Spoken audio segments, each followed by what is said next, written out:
నమస్కారం. అదృష్టం కార్యక్రమానికి స్వాగతం. ఇంట్లో పక్షిగూడు ఉంటే శుభమా అశుభమా? పక్షిగూడు జీవితంపై ప్రభావం చూపిస్తుందా? వాస్తు దోషం పక్షిగూడుతో తొలగిపోతుందా? జాతక సమస్యలకు పరిహారాలు తెలియచేయడానికి మనతో పాటు ఉన్నారు ప్రముఖ జ్యోతిష్యులు వీరాపురం సుబ్రహ్మణ్య స్వామి గారు. మరి గురువు గారిని అడిగి మరిన్ని వివరాలు తెలుసుకుందాం. నమస్కారం అండి గురువు గారు. అందరికి కూడా శుభాశీస్సులు అండి. మనం సాధారణంగా చూస్తూ ఉంటాము, అంటే పక్షులు కొన్ని ఇళ్లకి సంబంధించి గూడుని ఏర్పాటు చేసుకొని ఆవాసంగా మలుచుకొని అక్కడే ఉండటం అనేది మనం చూస్తూ ఉంటాం. కొంతమంది ఏంటంటే దాన్ని తీసేస్తూ ఉంటారు, కొంతమంది అదే షెల్టర్ ఉంటుంది కదా అని వాటిని పెంచి పోషిస్తూ ఉంటారు. అయితే అసలు ఈ పక్షిగూడు ఒక ఇంట్లో ఉండటం అనేది ఎంతవరకు కరెక్ట్, అది మనకి ఎంతవరకు మేలు చేస్తుందంటే ఏం చెప్తారు? మీరు అడిగిన విషయం చాలా మంచిది. ఎందుకంటే వాస్తు ప్రకారంగా వచ్చేటప్పటికి ఇవి ఒక ప్రకృతి మెసేజ్ అన్నమాట. ప్రకృతి మెసేజ్ అనగా ఏంటంటే మనకు మన సొంత స్వగృహం మనం కట్టుకోవాలన్నా లేదు ప్రకృతి అనుగ్రహం వల్ల అంటే దైవానుగ్రహం వల్ల వాళ్ళు సొంత గృహాన్ని నిర్మాణం చేసుకోవాలి అంటే కూడా దానికి ముందే ఇవి మెసేజ్ వస్తూ ఉంటాయి. ఆ మెసేజ్ ఏమిట్రా అంటే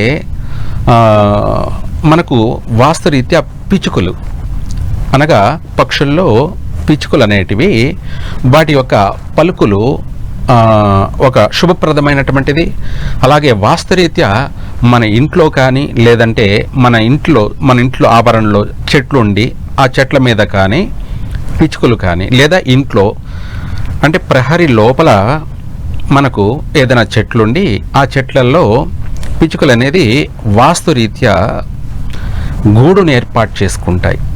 వాస్తురీత్యా గూడుని అంటే ఈ గూడు ఏంటంటే అద్భుతంగా అందంగా సుందరంగా ఏర్పాటు చేసుకొని అది లోపలంతా కూడా ఒక బెడ్ మాదిరిగా స్పాంజనంతా కూడా క్రియేట్ చేసుకొని ఏర్పాటు చేసుకొని అలాగే పోవడానికి రావడానికి మంచి ద్వారం ఏర్పాటు చేసుకొని చూడండి. ఇక్కడ మనము వాస్తురీత్యా ఒక ఇల్లు కట్టుకోవడానికి ఎన్నో ఆలోచనలు చేస్తాం.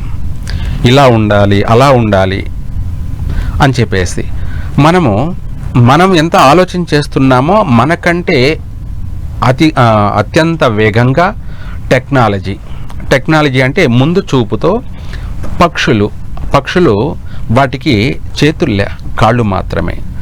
అలాగే దాని యొక్క ముక్కుతోటి ఎక్కడెక్కడో పుల్లలన్నీ కూడాను తీగల్ని అలాగే పుల్లల్ని రకరకాలైనటువంటి వాటిని అవి తుంచుకొని వచ్చి లేదంటే ఏరుకొని వచ్చి అద్భుతంగా సుందరంగా గూడుని ఏర్పాటు చేస్తాయి.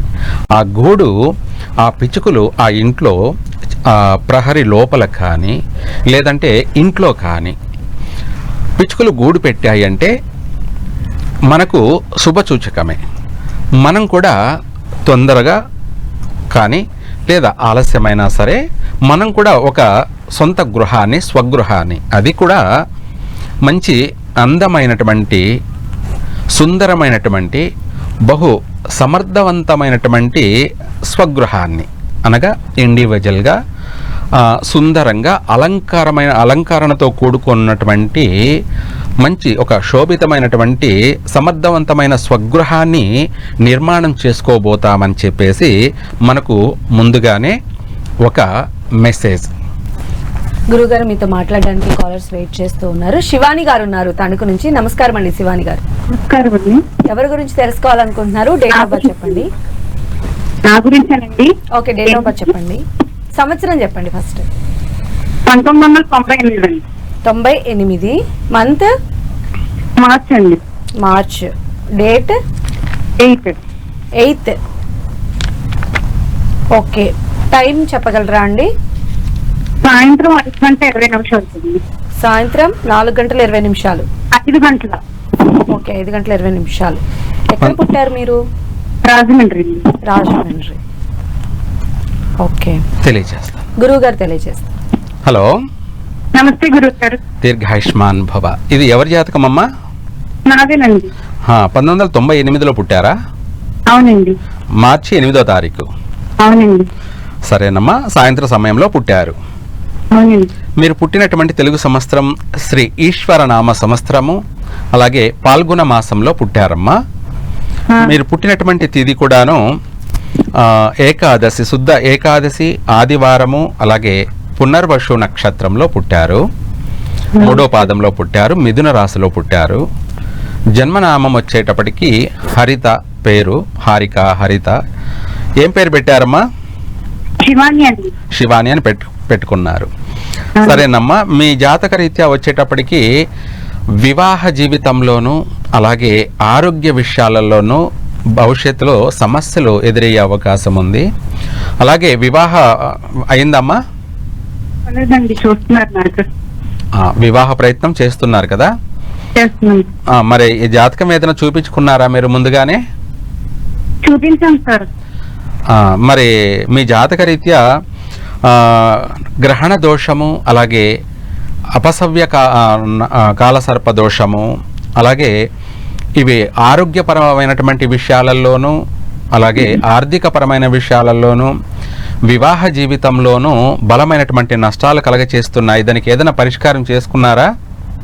ఇంకా చేసుకోవచ్చు సార్. అంటే ఇంకా వాటర్ సంబంధించిన రెమెడీస్ మ్యాచ్ వచ్చాక చెప్తానన్నారండి మా జ్యోతిష్ పండిత్. ఏమని చెప్పారమ్మా? వేరే అదే మాకు మ్యాచ్ వస్తుంది కదండి, ఆల్రెడీ కొంచెం చూసి అప్పుడు చెప్తానన్నారు.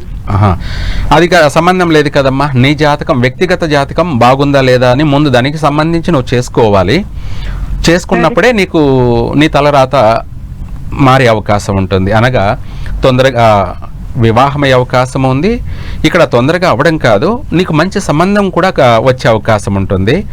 అలాగే చేసిన పూజాఫలం వల్ల మంచి సంబంధం దొరకడము, అలాగే వివాహం చేసుకోవడం, వివాహం తర్వాత కూడాను మీ వ్యక్తిగత జీవితం, సంసార జీవితం బాగుండడం కోసం ముందు ఇలా పరిష్కారం చేసుకోండి. పూర్తిగా తెలుసుకొని మీరు మీ పండితుల వారిని అడిగైనా తెలుసుకొని పరిష్కారం చేసుకోండి. చక్కగా సంతోషంగా జీవించండి అమ్మా. శుభం.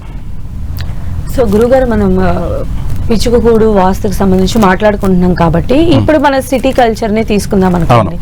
సిటీ కల్చర్ లో కూడా కొన్ని అపార్ట్మెంట్స్ లో ఇలానే పక్షిగూళ్ళు అనేవి పెట్టుకుంటూ ఉంటారు. అయితే కొంతమంది రెంటెడ్ పర్పస్ లో ఉంటారు, కొంతమంది ఓన్ పర్పస్ లో ఉంటారు. ఇప్పుడు రెంటెడ్ పర్పస్ లో ఉన్నటువంటి వాళ్ళకు కూడా ఈ వాస్తు, పిచ్చుకగూడు దాని ప్రభావం అనేది ఉంటుంది. ఎవరికైనా వర్తిస్తుంది. అయితే ఇక్కడ మనకు మీరన్నట్టుగా నగరాలలోకి వచ్చేటప్పటికి వాస్తవంగా ఎక్కువగా పిచ్చుకల కంటే పావురాలు ఎక్కువ ఉంటున్నాయి. ఏముంటున్నాయి? పావురాలు ఉన్నాయి. అయితే ఇక్కడ విషయం ఏంటంటే వాస్తురీత్యా మనకు అలాగే ఏ పక్షి మనకు వచ్చి మన ఇంట్లో గూడు పెట్టినట్టు అయితే కలిసి వస్తుంది. ఏ పక్షులు మన ఇంట్లో ఆవరణలో ఉంటే కూడా నష్టం వాటిల్లుతుందో అనేది కూడా మనం తెలుసుకోవడం మంచిది. ఇక్కడ పావురాలు అనేది మన ఇంటి ప్రాంగణంలో కూడాను ఉండకూడదు. చాలామంది ఏం చేస్తారంటే పావురాలని ప్రేమిస్తూ, పావురాలు ఉంటే ఎందుకంటే అవి అందంగా ఉంటాయి కాబట్టి పావురాలని ఇష్టపడుతూ వాటిని ప్రత్యేకంగా సాక్కుంటూ ఉంటారన్నమాట. పావురాలు అనేది మనకు వాస్తు శాస్త్రరీత్యా, జ్యోతిష శాస్త్రరీత్యా మన ఇంట్లో ఉంటే వాస్తవంగా 100% దోషము. దోషం అంటే అవి మన ఇంట్లో సంసార జీవనం అంటే మన ప్రాంగణంలో చేస్తూ అవి పిల్లలను కంటూ అవి ఉన్నట్టయితే మనం స్వగృహమైనా సరే, మన సొంత గృహమైనా సరే కలిసి రాదు, నష్టం జరుగుతుంది. ఆ నష్టాలనేది అనేక రకాలుగా జరిగే అవకాశం ఉంటుంది. ఆర్థిక పర నష్టమైనా జరగచ్చు, లేదనుకోండి ఆర్థిక పరంగా బాగుంది అంటే ఆరోగ్యపరమైనటువంటి నష్టాలు జరిగే అవకాశం ఉంది. ఇవి కాకపోతే ఆ ఇంట్లో ఎప్పుడు ఏదో ఒక బాధతో కూడుకొని, అనగా ఆ ఇంట్లో ఉన్నవాళ్ళు ఎక్కువగా దిగులుతోనూ బాధతోనూ సమస్యలు, ఒక సమస్య తీరిపోతే మళ్ళీ ఒక సమస్య కొత్తగా పుట్టుకొస్తూ ఉండడం, వాటితో దీర్ఘకాలికంగా ఏడుస్తూ బాధపడుతూ జీవించే అవకాశం ఉంది. లేదంటే ఉన్న గృహాన్ని వదిలిపెట్టిపోవాల్సిన పరిస్థితి వచ్చే అవకాశం కూడా ఉంది. ఇవేంటంటే పావురాలు లాంటివి ఇంట్లో ఉండకూడదు. రెండోది, ఆ పావురాల యొక్క మూలుగు, ఆ పావురాల యొక్క అరుపు, ఆ పావురాల యొక్క శబ్దము ఆ ఇంటి ప్రాంగణానికి అంతా కూడా ఒక నెగటివ్. నెగటివ్ అంటే మనకు ఆ వాయిస్ అనేది ఆ ఇంట్లో ఎప్పుడు వినపడుతూ ఉంటే ఆ ఇంటికి ఎక్కువగా దరిద్రం సంభవించే అవకాశమే ఉంటుంది. కాబట్టి పావురాల్ని ఇంట్లోకి రానియద్దు. చూడండి. ఓకే, నెక్స్ట్ కాల్ ఉన్నారండి, వెంకటేశం గారు మెదక్ నుంచి. వెంకటేశం గారు నమస్తే మేడం. నమస్తే అండి. ఎవరి గురించి తెలుసుకోవాలనుకుంటున్నారు? డేట్ ఆఫ్ బర్త్ చెప్పండి. మా అమ్మాయి గురించి madam. Okay, date of birth చెప్పండి. పుట్టిన సంవత్సరం 1998. 1998. ఓ 98. మంత్ అండి? Month July madam. జూలై 14వ తారీఖు. 14. ఓకే, టైం అండి? టైం సాయంత్రం 6 గంటలు. 6 సాయంత్రం. ఓకే, పుట్టిన ప్లేస్? హన్మకొండ మేడం. చెప్తాను. ఓకే అండి, గురుగారు తెలియజేస్తారు. హలో, నమస్తే గురుగారు. బాగున్నారండి? గురుగారు, మీ అమ్మాయి పుట్టింది శ్రీ బహుధాన్య నామ సంవత్సరము ఆషాఢ మాసంలో పుట్టారు అమ్మాయి. అలాగే అమ్మాయి పుట్టినటువంటి తేదీ కూడాను పంచమి, బహుళ పంచమి, మంగళవారము, పూర్వభాద్ర నక్షత్రము. అలాగే తను పుట్టిన పాదం వచ్చేసి 3వ పాదము, కుంభరాశిలో పుట్టారు. ఆమె పేరు వచ్చేసి దాక్షాయిని ధరణి. ఏం పేరు పెట్టారు? ఏనన్నా? సుప్రజ అని పెట్టారు. పర్వాలేదు. అది వచ్చేసి శతభిష నక్షత్రం అవుతుంది. రాశి మాత్రం కుంభరాశి, నక్షత్రం శతభిష నక్షత్రం అవుతుంది. తర్వాత వచ్చేసి అమ్మాయి పుట్టినటువంటి సమయాన్ని బట్టి ధనుష లగ్నంలో పుట్టింది అమ్మాయి. అమ్మాయి యొక్క జాతక ప్రకారంగా కుజదోషం ఉందండి. మీరు చూపించారా ఎవరికైనా? ఏం చెప్పారు? అంటే కుజదోషము లేదని, అపసవ్య కాల సర్పదోషం ఉందని చెప్పారు. వాస్తవమే, అపసవ్య కాల సర్పదోషం ఉంది. దాంతో పాటు కుజదోషం కూడా ఉంది. మీనరాశి అని చెప్పింది గురుగారు. సాయంత్రం ఎన్ని గంటలకు అన్నారు? 6 గంటలు. 6 గంటలకు. 6 గంటలకు అవుతే మీనరాశి కాదు నాన్న, కుంభరాశి. కుంభరాశి అంటే 4వ పాదం అయితే మీనరాశి అవుతుంది. 3వ పాదమే కాబట్టి మీనరాశి. అది కూడా మీరు మీనరాశి కావాలి అంటే 6:30కు పుట్టినట్టయితే మీనరాశి అవుతుంది. 6 తర్వాత 6:30. ఎన్ని గంటలకు అన్నారు? 6 గంటలకే కదా. 6 గంటలకు. కుంభరాశి అంటే పాద సంధి అంటారు దాన్ని, నక్షత్ర యొక్క పాద సంధి. దీని ప్రకారంగా 3వ పాదం కుంభరాశి. తదుపరి తన జాతకరీత్యా కుజదోషం ఉంది. ఆ కుజదోషానికి సంబంధించి తనకు అపసవ్య కాల సర్పదోషం కూడా ఉంది మీరన్నది. దీనివల్ల చాలా నష్టాలున్నాయి. నష్టాలు అంటే మాంగళ్య దోషం ఉంది. మాంగళ్య దోషం అనేది ఏంటంటే తన సంసార జీవితానికి సంబంధించి, ఆరోగ్యపరమైనటువంటి విషయానికి సంబంధించి చాలా నష్టాలు జరగబోయే అవకాశం ఉంది. పూర్తిగా సంపూర్ణంగా క్లారిటీగా తెలుసుకొని ఏదైనా సరే, ఎందుకు తెలుసుకోవడం అంటే మీ అమ్మాయి ఎటువంటి నష్టాలు కష్టాలు పడకుండా సంతోషంగా సుఖంగా జీవించడానికి ఇది ప్రధానమైనటువంటి మార్గం అన్నమాట. పూర్తిగా క్లారిటీగా తెలుసుకోండి అనుభవం ఉన్నటువంటి వ్యక్తుల చేత. దానికి తగిన పరిష్కార మార్గం చేసుకోండి. అమ్మాయి ఆరోగ్యపరంగాను అటు సంసార జీవితంలో చక్కగా సంతోషంగా జీవించడానికి మార్గం బాగుంటుంది. కాబట్టి పరిష్కారం చేసుకోండి, కలిసి వస్తుంది. శుభం. సో గురుగారు, ఒకవేళ ఇలా పావురపు గూళ్ళు పెట్టకూడదు అని అంటారు. నిజంగా అంటే సైంటిఫికల్ గా కూడా పావురాలు ఉన్నా, అవి తిరిగిన ప్రదేశంలో మనం ఉన్నా కూడా రకరకాల బ్యాక్టీరియా ఇన్ఫెక్షన్స్ వచ్చి 100% మరణిస్తున్నటువంటి, అంటే ఫిల్మ్ సెలబ్రిటీ మీనా గారి హస్బెండ్ కూడా అలానే చనిపోయారని కూడా అంటున్నారు. అయితే ఇప్పుడు మన దీనికి సంబంధించి ఒకవేళ అలాంటి పక్షి గూడు ఇంట్లో ఉన్నట్లయితే దాన్ని అసలు మామూలుగా తొలగించొచ్చా? తొలగించేయచ్చు. ఓకే, తొలగించేయచ్చు. దానివల్ల మనకి ఎటువంటి దోషం ఉండదు. మీరు అడిగినట్లుగా పావురాళ్ళు సంబంధించి సామాన్యంగా అవి గూళ్ళు పెట్టవు. ఎక్కడ వాటికి మరుగు ప్రదేశం ఉంటే అక్కడ గుడ్లు పెట్టి పిల్లలు కనేస్తాయి. ఎక్కువ శాతం గూళ్ళు పెట్టవు. ఎందుకంటే ఆ పావురాలకి గూడు పెట్టుకునే అంత టెక్నాలజీ లేదనమాట. అదే కొన్ని పక్షులకి అద్భుతంగా ఒక్కొక్క పక్షి ఒక్కొక్క రకమైనటువంటి గూడుని ఏర్పాటు చేయగలదు. కొన్ని ఏంట్రా అంటే కొన్ని పక్షులు అంటే పేర్లు ఉన్నాయి. అవి బావుల దగ్గర కానీ చెట్ల దగ్గర కానీ పొడవుగా ఒక సొరబుర్రలాగా గూడుని ఏర్పాటు చేసుకోవడం, కొన్ని ద్వారాలు 1-2 ద్వారాలను ఏర్పాటు చేసుకోవడం, అంటే ఒక్కొక్క టైప్ ఆఫ్ కొన్ని ఏంటంటే మామూలుగా మనం గిన్నెలాగా గూడు పెట్టుకోవడం. పిచ్చుకలు ఏంటంటే బాగా అద్భుతమైనటువంటి గూడుని ఏర్పాటు చేసుకొని నీటి బొట్టు కూడా లోపలికి రాకుండా అవి అల్లకాన్ని అల్లుకొని చక్కగా లోపలంతా కూడా దూదిలాగా అంత ఏరుకొచ్చేసి ఏర్పాటు చేసేసుకుంటాయి. ఒక కారల్ బెడ్ లాగా ఏర్పాటు చేసేసుకొని గుడ్లు పెట్టి పిల్లలను చేస్తాయి. అయితే ఇక్కడ వచ్చేసి అన్ని పక్షులు కూడా గూడులు పెట్టలేవు. వాటికి మరుగు ఉండాలి. మరుగు అంటే చీకటి ఉండాలి, మరుగు ఉండాలి. అంటే నెగటివ్ ప్లేస్ ఎక్కడుంటే అక్కడ గుడ్లు పెట్టి పిల్లలు చేస్తాయి. వాటిల్లో పావురాలు కూడా అంతే. ఎక్కువగా నెగటివ్ ప్లేస్లోనే అవి నివాసం ఉంటాయి. అంటే నెగటివ్ ప్లేస్ అంటే మన ఇల్లు నెగటివ్లో ఉందనుకోండి, ఆ ఇంటికి పావురాలు ఎక్కువగా వస్తూ ఉంటాయి. అక్కడ అవి మూలుగుతూ అవి అరుస్తూ ఉంటాయి. అంటే గుర్రు గుర్రుమని వాటి యొక్క శబ్దం కూడాను నెగటివ్కి ఎక్కువగా అవకాశం ఉంటుంది. వాటి అరుపు, వాటి యొక్క మరగడం అంటే అరవడం, ఇవన్నీ కూడా నెగిటివ్ ప్లేస్కి అని అక్కడ 100% నిర్ధారణ తెలిపోతుంది.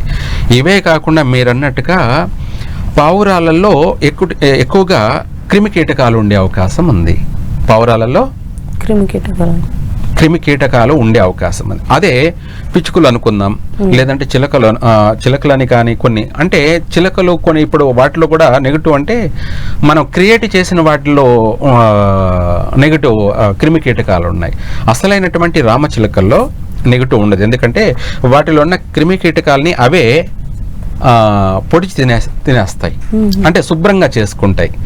ఇప్పుడు మనం కుక్కలు కానీ ఏదన్నా కానీ వాటి పిల్లల్ని అవే నాకి ఎలా శుభ్రం చేస్తాయో అదే విధంగా పక్షులు కూడా పురుగులన్నింటినీ కూడా క్రిమి అంటాం కదా, సూక్ష్మమైన క్రిములను కూడా అవి తినేస్తాయి. అంటే శుభ్రపరుచుకుంటాయి మంచి పక్షులు. నెగిటివ్ పక్షులు మాత్రం అలాగే ఉంటాయి. అవి నెగిటివ్, ఆ ప్రాంతం అంతా కూడా నెగిటివ్గా ఉంటుంది. అది వాస్తు దోషానికి ముందు చిహ్నం అన్నమాట. నెగిటివ్ ప్లేస్ ఏదవుతుంటుందో ఆ నెగిటివ్ ప్లేస్లో అనేకమైనటువంటి పురుగులు, చీమలు, లేకపోతే పాములు లేదా క్రిమి కీటకాలు, సాలి పురుగులు, ఎక్కువగా ఈ మన పావురాళ్ళు ఇటువంటి పక్షులన్నీ కూడా ఆ ప్లేస్లో ఎక్కువగా జీవిస్తూ ఉంటాయి. అది నెగటివ్లో ఉంది అని అర్థం. అంటే ఉన్న ఇల్లు కూడా మనం వదిలిపెట్టిపోవాల్సిన పరిస్థితి వస్తుంది, లేదా ఆర్థికంగా చితికిపోయి నష్టపోయి ఆ ఇల్లును మనం అమ్ముకోవాల్సినటువంటి పరిస్థితి వస్తుంది. అందుకనేసి మనం ఏంటంటే వీలైనంత వరకు ముందు జాగ్రత్తగానే ఇది నెగిటివ్ అని చెప్పేసి వాటిని రానికుండా చూసుకోవడం మంచిది. మనం ఏం చేస్తామంటే పావురాలకి ఏదైనా ధాన్యం వేస్తే మంచిది కదా అని చెప్పేసి మన ఇంట్లో బియ్యమో లేకపోతే ఏవో ఒకటి వేస్తూ ఉంటాం. అవేం చేస్తాయంటే 1, ఇంకా 2, 3, 10, 20, 100 వచ్చేస్తూ ఉంటాయి. ఇంకా ఆ ప్లేస్ అంతా వాటికి అలవాటు పడిపోతుంది. ఇంకా అక్కడే ఆ ఇంటి ప్రాంగణంలోనే అవి గుడ్లు పెట్టుకోవడం, నివాసం ఉండడం, పిల్లలు చేయడం, ఇదంతా కూడా నెగిటివ్ మనం కొనుక్కొచ్చుకున్నట్టు ఉంటుంది అనమాట. కాబట్టి మనము ఇటువంటి పనులు చేయకూడదు. ఓకే, నెక్స్ట్ కాలర్ ఉన్నారండి, బ్రహ్మచారి గారు తిరుపతి నుంచి. బ్రహ్మచారి గారు నమస్తే అండి. ఎవరి గురించి తెలుసుకోవాలనుకుంటున్నారు? డేట్ ఆఫ్ బర్త్ చెప్పండి. 1981 నవంబర్ 29 మేడం.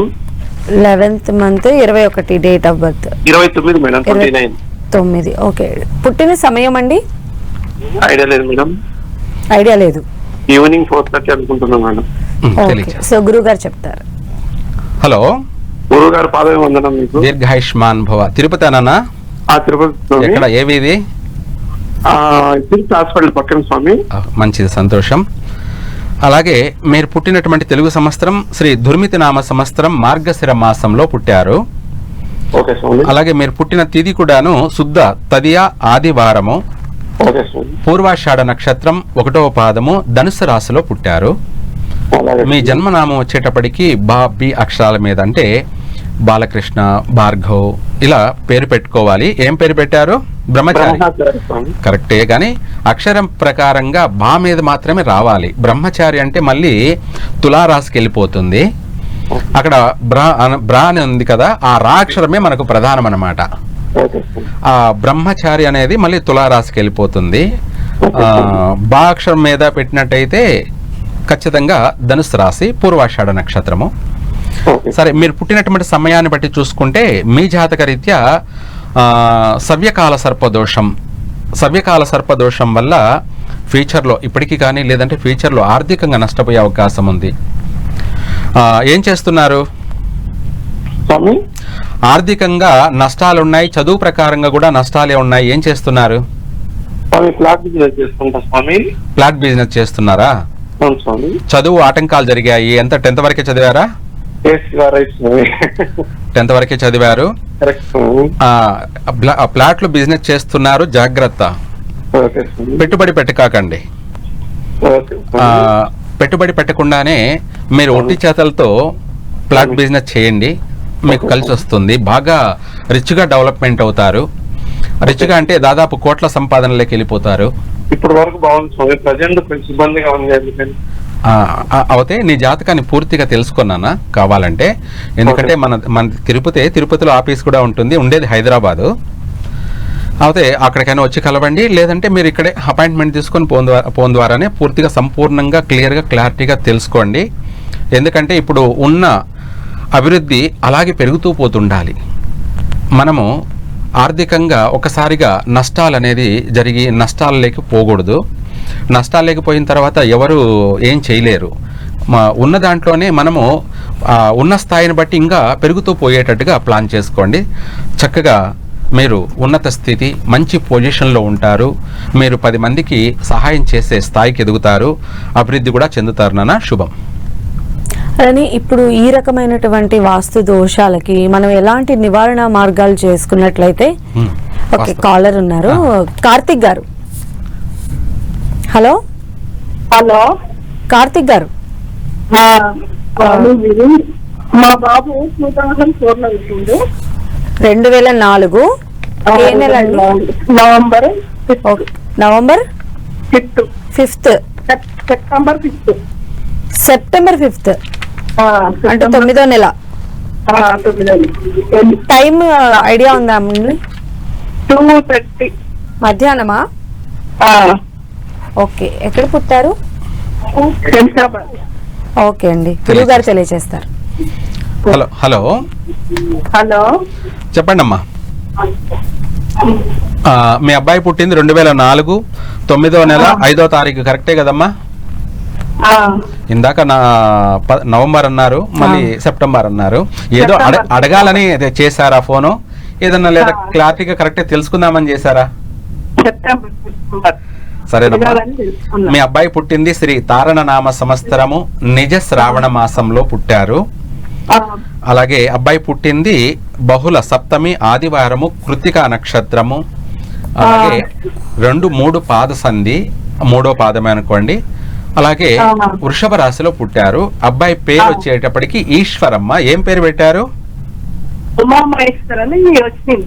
ఓకేనమ్మా, పర్వాలేదు. ఉమా మహేశ్వర్ పెట్టుకోవచ్చు. ఈ అక్షరాల మీద వస్తుంది. 3వ పాదం అయితే ఈశ్వర్ అని, 2వ పాదం అయితే మీద వస్తుంది. ఉదయ్ కుమారు, ఉదయ్. అలా పర్వాలేదమ్మా. అబ్బాయి పుట్టినటువంటి సమయాన్ని బట్టి చదువులో ఆటంకాలు వచ్చే అవకాశం ఉంది. ఏమైనా చదువులో ఇంటర్ డిగ్రీలో ఏమైనా ఆటంకాలు ఎదురయ్యాయా? ఇంటర్లో కొద్దిగా ఆటంకాలు వచ్చినాయి. ఇప్పుడు బాబు. పర్వాలేదమ్మా. అబ్బాయికి విద్యలో కానీ ఉద్యోగ విషయంలో కానీ ఆటంకాలు ఎక్కువగా ఎదురయ్యే అవకాశం ఉంది. ఒకసారి అబ్బాయి జాతకాన్ని పూర్తిగా తెలుసుకొని దానికి సంబంధించి గణపతి పగడం ఉంటుంది. ఆ పగడాన్ని మంత్రజపం చేయించి విద్యా ఉద్యోగానికి సంబంధించి ఆ మంత్రజపం చేయించిన తర్వాత ఆ లాకెట్ని మెడలో వేయండి. చక్కగా విద్యలో పూర్తిగా అబ్బాయి సక్సెస్ అవుతాడు. అలాగే మంచి ఉద్యోగంలో స్థిరపడతాడు. అది కూడా వృత్తిరీత్యా విదేశాల్లో స్థిరపడతాడమ్మా. చక్కగా కలిసి వస్తుంది. అన్ని విధాల అబ్బాయి యొక్క జీవితం అనేది అభివృద్ధి చెందుతుంది. ఇలా చేసుకోండి. శుభం. ఓకే, ధన్యవాదాలు గురువు గారు. ఈరోజు అదృష్టం కార్యక్రమంలో కాలర్స్కి ఒక మంచి సలహాలు సూచనలు అందించారు. ధన్యవాదాలు మీకు. సర్వే జన సుఖినో భవంతు. ఇది వాళ్ళ అదృష్టం కార్యక్రమం. చూస్తూనే ఉండండి 10 TV.